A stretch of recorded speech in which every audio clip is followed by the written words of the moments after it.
Hello guys, so welcome to the next lesson. So in this lecture we would be talking about the dock.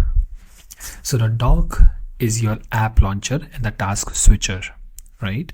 So now over here if you see something like this, so all of this is something which is called as dock. So this particular section is called as dock.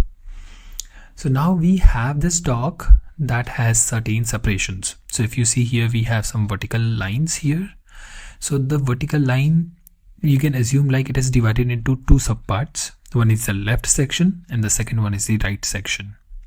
So the left section over here represents the applications and the right side actually represents the minimized windows or the downloads or the trash, right? So we usually advise like to keep only the daily use applications. Do not drag out some of the unwanted applications from here.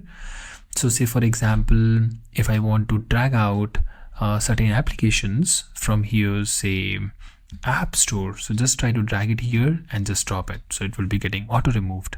Similarly, I don't want this, I would be getting removed from here. Similarly, I don't want this, it would be getting removed. And the reason why it didn't got removed, because it is opened, right? So what we can do is we can just quit this application and it has been removed. Similarly, this photo application, it was closed, and if I click here it is getting removed, right? So this is one of the way where we can try to remove some of the unwanted applications from our dock. So this is something which is one of the very useful tool in order to make our dock very smooth and simple.